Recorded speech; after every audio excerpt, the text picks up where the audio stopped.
David Keane é um viúvo que cuida da filha Margot. Sua esposa e mãe da garota havia falecido devido a um linfoma antes de sua filha ingressar no colegial. Um dia, David não consegue contactá-la.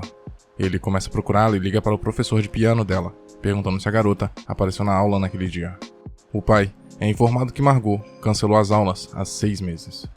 Mais tarde, descobrimos que ela guardava o dinheiro, transferindo o mesmo para uma conta na Venmo.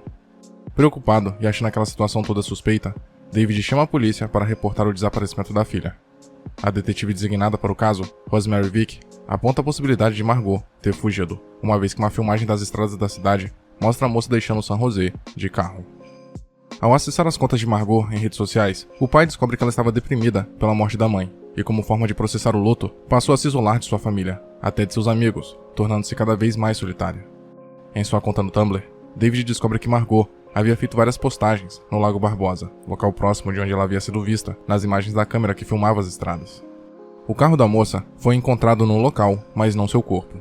Porém, enquanto preparava o funeral de Margot, David encontra uma pista importante que muda completamente o rumo da investigação, culminando no fim, onde é descoberto que a detetive Vick teve participação no desaparecimento de Margot. Seu filho, Robert, tinha uma fixação pela moça e acidentalmente a empurrou de um penhasco. Por isso, sua mãe armou um plano a fim de acobertar o crime. Ao ser interrogada pela polícia, Vick fornece a localização do corpo de Margot, porém alerta que mesmo que a jovem tivesse sobrevivido à queda, ela não teria resistido durante tantos dias sem água. O pai não desanima, argumentando que por ter chovido durante todos aqueles dias de busca, ela teria uma fonte de água, e volta ao local com a polícia, onde o carro da moça havia sido encontrado. Embora ferida, Margot é resgatada com vida. Nos momentos finais, é visto que ela está prestes a ingressar na faculdade com David, dizendo-lhe o quão orgulhosa sua mãe estaria desse momento. O Suspense Buscando é uma obra que se encaixa perfeitamente na era globalizada em que vivemos, na qual a tecnologia é onipresente. Apesar das origens da internet remontarem ao período da Guerra Fria nos anos 1960, sua grande explosão ocorreu mesmo na década de 1990 e desde então tem se tornado hegemônica com a ascensão das redes sociais e das mídias digitais. A vida moderna está praticamente indissociável da tecnologia e isso, por sua vez, reflete na linguagem de Buscando. Sua história é contada de maneira criativa, utilizando mensagens de texto de celular, perfis em redes sociais, filmagens de câmera de segurança, vídeos no YouTube, imagens de reportagem, dentre outros recursos. Isso não apenas contribui para deixar o filme com uma roupagem moderna, como também para forçar o espectador a assumir a própria perspectiva de David, uma vez que este possui um ponto de vista muito limitado dos eventos que giram em torno do desaparecimento de sua filha. O fato de acompanharmos a ação através de telas de vários aparelhos eletrônicos pode ser encarado como uma metáfora para a sensação de enclausuramento que os personagens, principalmente David, sentem à medida que o filme progride e as circunstâncias daquele desaparecimento ficam cada vez mais estranhas.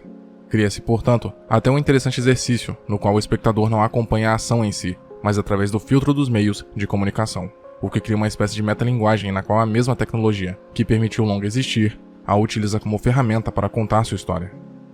É interessante como, em apenas alguns minutos, o longa introduz os personagens e foca em seu desenvolvimento com a economia narrativa. Logo no início, entendemos que uma família, outrora feliz, está agora marcada pela trágica morte da esposa de David e mãe de Margot, e as consequências dessa perda mostram que o luto foi um dos principais fatores que engatilharam a trama. As cenas iniciais, além de tocantes, são eficientes em mostrar todo o plano de fundo dos personagens, antes do início da ação. É possível notar o cuidado da direção com os detalhes, que muitas vezes são um prenúncio do que está por vir, como exemplificado por um momento no início do filme, onde vemos uma notícia relatando que um homem sobreviveu em uma região selvagem durante 9 dias, uma sutil alusão à conclusão do longa. Da mesma maneira, durante uma conversa com Margot, Robert comenta que seu Pokémon favorito é Kecleon, personagem que é capaz de mudar a cor de seu corpo para se adaptar ao seu ambiente e se misturar aos seus arredores, passando despercebido. Uma perfeita representação do comportamento predatório de Robert, uma vez que o sujeito utilizou uma identidade falsa para enganar Margot, fazendo-a acreditar que conversava com outra moça que também havia perdido sua mãe.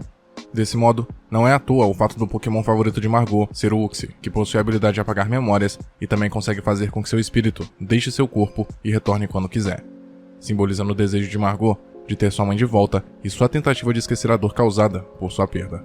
Outra curiosidade é que o mascote da escola de Margot é um bagre, cuja palavra em inglês é catfish, que também é um termo para designar o ato de criar perfis falsos na internet, mais notoriamente nas redes sociais, com fotos e informações inverídicas, a fim de enganar outros usuários. Como é revelado no decorrer do longa, Margot fez amizade em um site com uma pessoa cujo nome de perfil era Fish and Chips.